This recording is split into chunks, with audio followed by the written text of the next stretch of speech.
No batuque, orixá é natureza. Orixá é ar. Orixá é terra. Orixá é sangue que percorre em nossas veias. Então, na verdade, orixá é vida. Então, o orixá está em todas as partes, está em todos os lugares. E ele é capaz de te auxiliar e te responder a qualquer hora, a qualquer momento. Sempre que bem invocado ou sempre que necessário, por sua própria conta, ele vai responder na pessoa para ajudá-la. Que, na verdade, o orixá é natureza. É uma força da natureza. Então, ele responde. Não existe um local certo.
Mas o que a gente sabe é que hoje a gente sai um pouco desse centro, como a gente está andando aqui, vai um pouco mais em direção à periferia da cidade, e o número de casas de religião afro é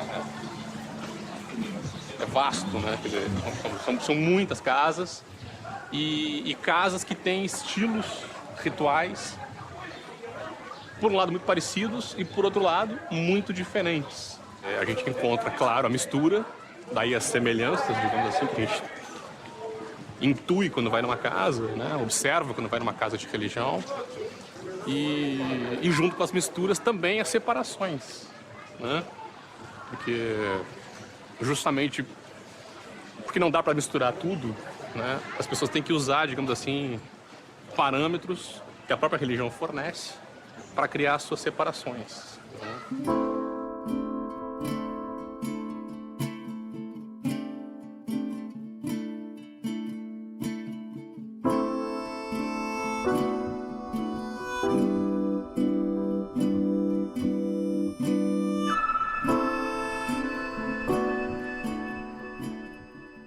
O produto pop, por exemplo, digamos popular, é a captação totalmente brasileira do candomblé e dessa jurema, surge na Umbanda, na Quimbanda. Então, na Umbanda e na Quimbanda, ela é totalmente brasileira nesse sentido. O candomblé já é uma criação por causa dessa unificação de sentidos, né? Dos orixás, dos dados dos búzios e dessa junção Oxum, todos os rios, Oxóssi, todas as selvas e por aí vai. É que é Umbanda. Umbanda é pop no sentido de absorver as coisas imediatamente para a religiosidade. Então, o exemplo que eu costumo citar é que já tem mais de... Hoje nós estamos em 2012, então são mais de 40 anos que surgiu na Umbanda, por causa da imigração japonesa em São Paulo, un orixá samurai. Orixá samurai, me muero. Sí, pero viene de esa cosa de la necesidad de se Sí, unir de cosas. unir o tal vez de expresarla si no es tan bien vista. Sí. Qué interesante, nunca sentí. Sí. De hecho, acá ves todo, este altar es sincrético. Exacto. Mirá, estos son Bará. Exacto. Y es San Pedro y San Antonia. Claro. Digo, seguís viendo a Yamayoyun, Nuestra Señora de la Concepción, aquel es un Bará, San Onofre. Entonces digo, eso convive. Yo entiendo que Umbanda es una respuesta de amor al horror de la colonización. al genocidio colonialista, Umbanda responde como una expresión de unidad de esos pueblos que confluyeron en el genocidio sangriento de la invasión. Sin embargo, se sobrepusieron a esa realidad porque se mezclaron inevitablemente y surgió el sincretismo humano, cultural, la mezcla de razas y de colores, y surgió también Umbanda como resultado de la mezcla religiosa.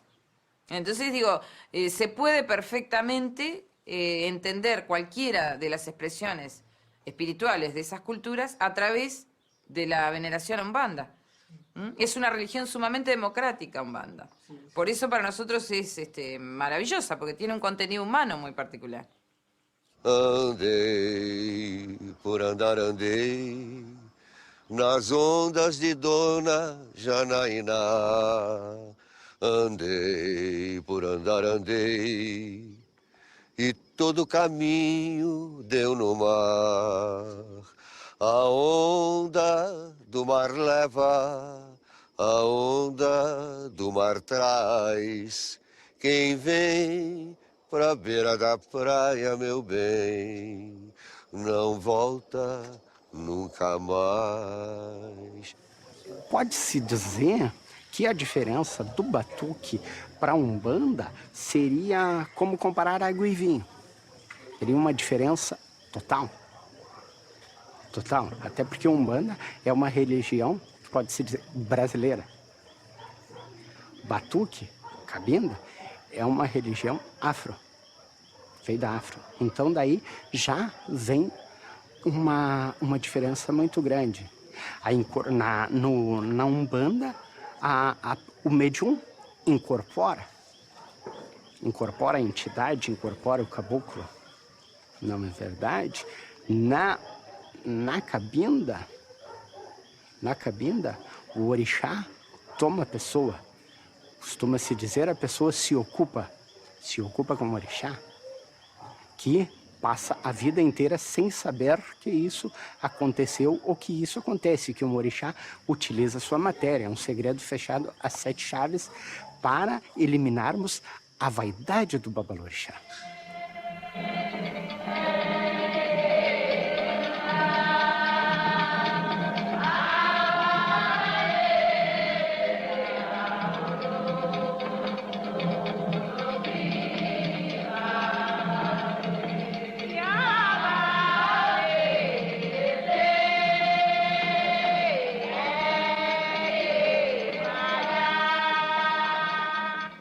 A minha história religiosa, ela se confunde com a familiar também.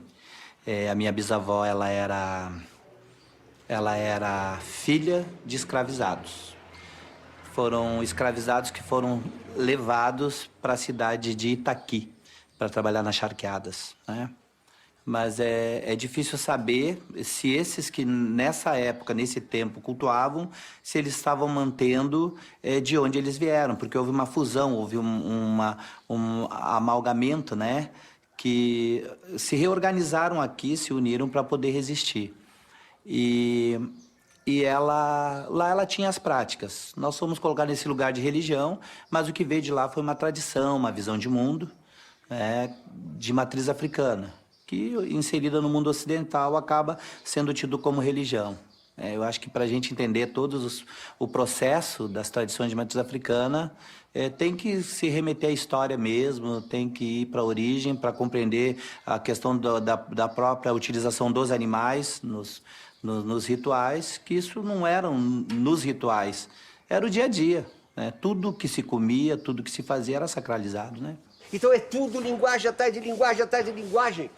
Por parte da nossa grande etnia negra, indígena e branca, judeus fingindo que são católicos, ou não sabem, tem que fingir tão bem que são judeus quanto católicos. Essa ambiguidade deu uma multiplicidade de linguagens que bota Heidegger, Wittgenstein no jardim de infância. Entendeu? Então isso aqui, Guimarães Rosa Preto, todos os escritores perceberam isso, todos, né? Tem direta ou indiretamente consciência disso. Então teve sempre um turbilhão de muita influência. Essa coisa do Machado de Assis ser chamado de imitador, agora descobrir que não é. Isso são todas essas que vão desvelando aspectos aos pouquinhos Mas, na verdade, é sempre uma imensidão de encontros, de mestiços, de gente banida, de degredados, de judeus fingindo que são católicos. Ao mesmo tempo, para fingir bem, tem que ser católico mais fervoroso. E, de noite, secretamente, acende o candelabro também. Então, eles vão tornando-se cada vez mais fervorosos em ser católicos e, para compensar, mais fervorosos em ser judeus. Aí tem que ser tudo que... Aí vai criando uma coisa louca na cabeça do cara, entendeu? E é isso. Não para nisso.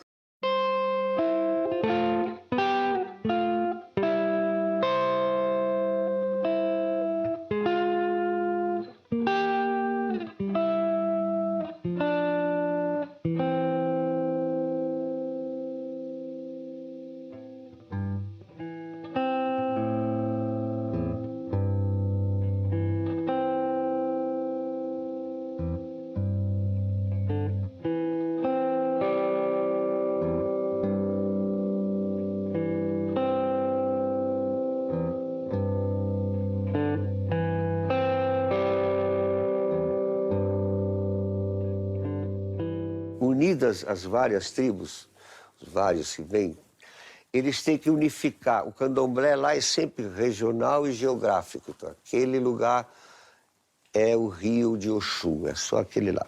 Aqui todos os rios são de Oxum. Só aquele pedaço, aqui todas as matas de floresta são de Oxóssi. Mais ainda, eles conseguem inventar os arquétipos com isso séculos antes do Jung. Então, o pensamento do Brasil, através do candomblé, da umbanda, da pagelança, da jurema, da quimbanda, já sabe que existem arquétipos. Mais ainda, tem um jogo fractal muito de acordo com as teorias da matemática fractal, do acaso e da emoção, da inteligência, né? Que eram os búzios. Mas tem ainda, como nós estávamos falando, o igual ao Tao Te Ching, igual ao livro do Tao, que é o I Ching. Então você tem 48 varetas para jogar as possibilidades, chamado de Ifá. Na verdade, o Ifá não é o I Ching africano, é o I Ching chinês, que é o Ifá africano. Então, e o Ifá já então dá uma coisa assim taoísta na informação brasileira. Olha aqui, varetinhas e tudo, possibilidades, 48 são. E tem mais ainda. De acordo com as pesquisas atuais do cérebro, nós temos vários cérebros que fingem ser um só, ou temos vários instantâneos. Isso tudo no candomblé já tem. Você tem, no mínimo, 3 cabeças. Você tem a do centro, a do lado de cá e a do lado de lá.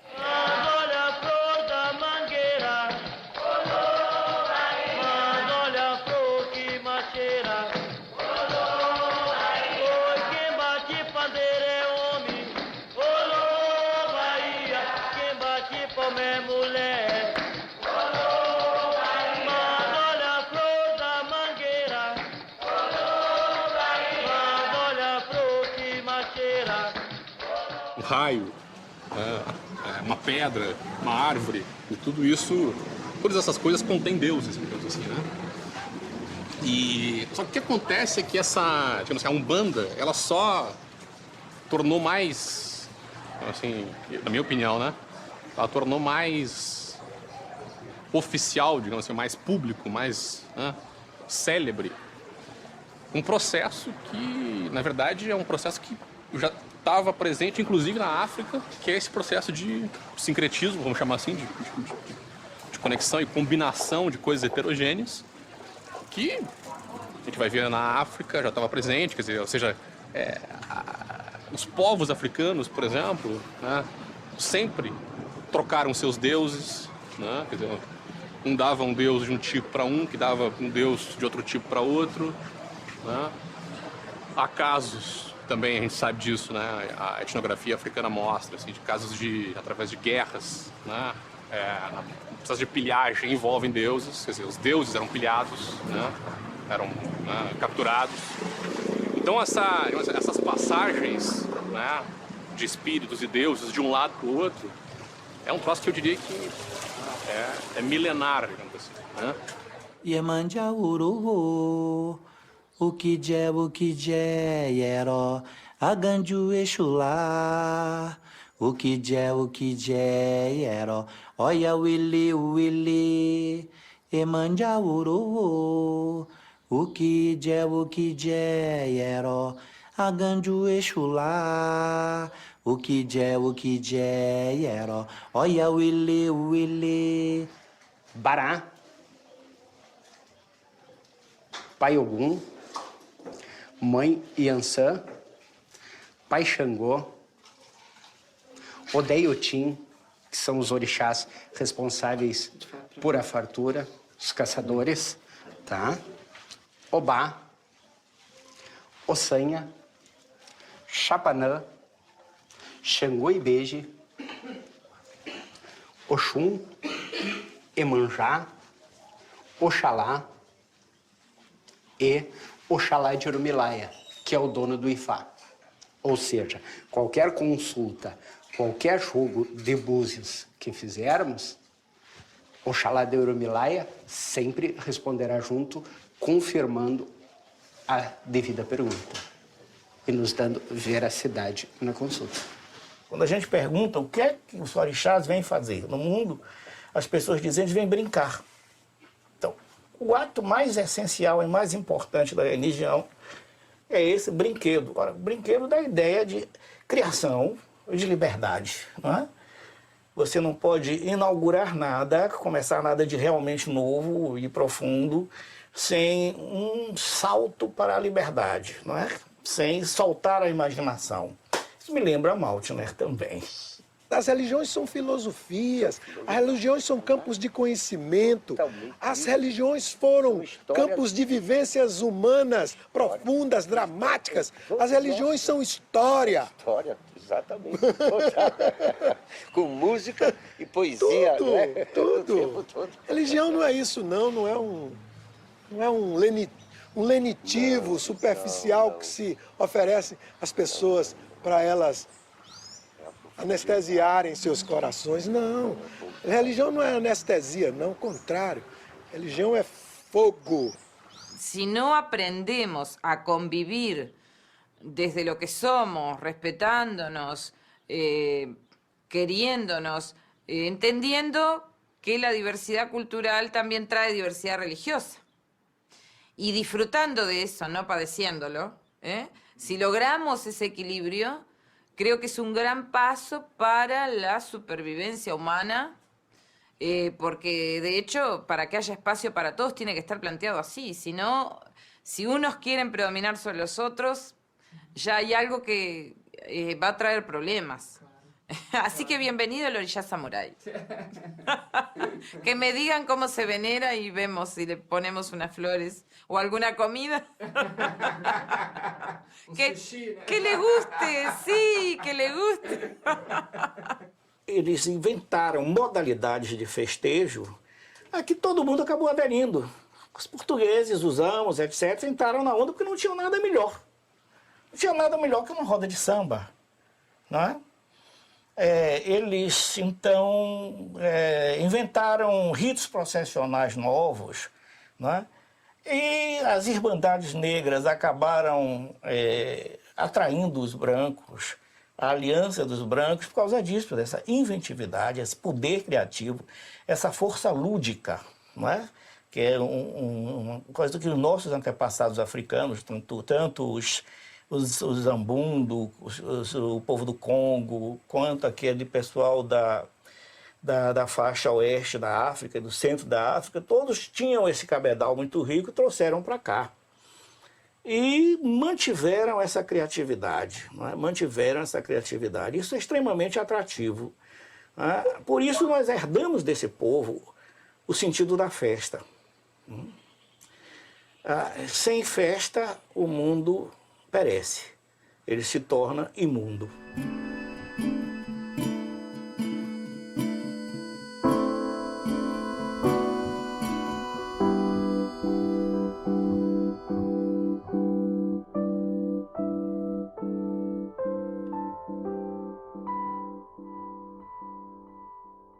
Onde? Mais ainda na missa que nós fomos no meio da selva amazônica. Lembra?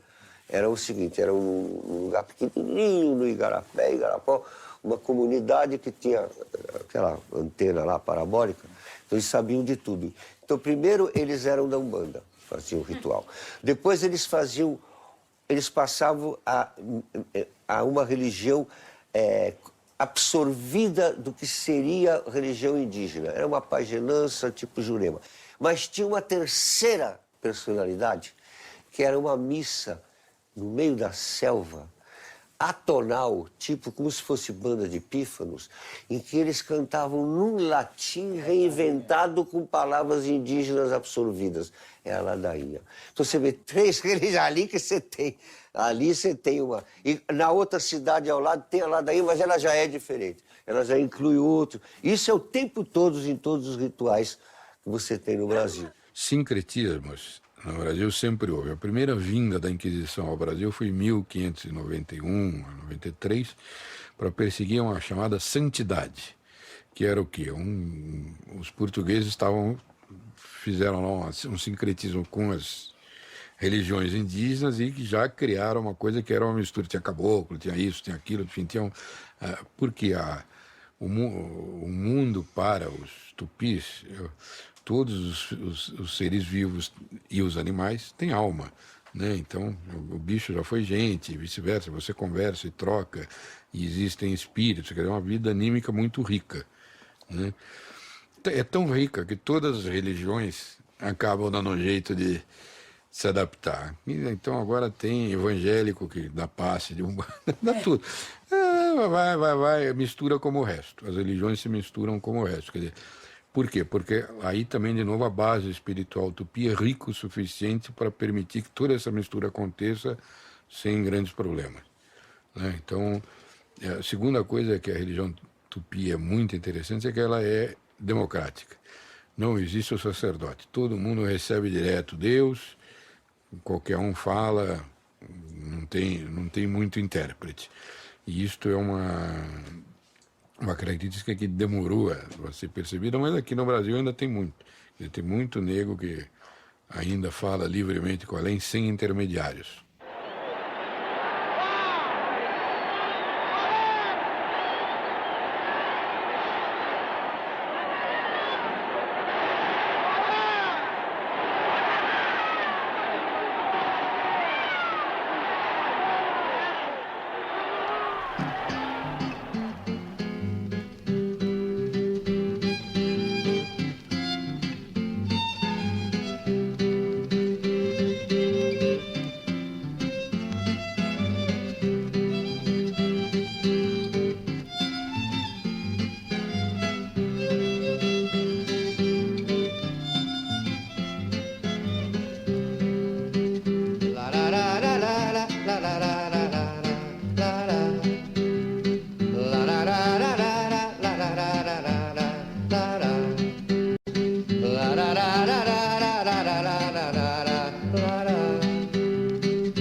Tens um olhar que me consome, tens um olhar que me consome. Por caridade, meu bem, me diga seu nome.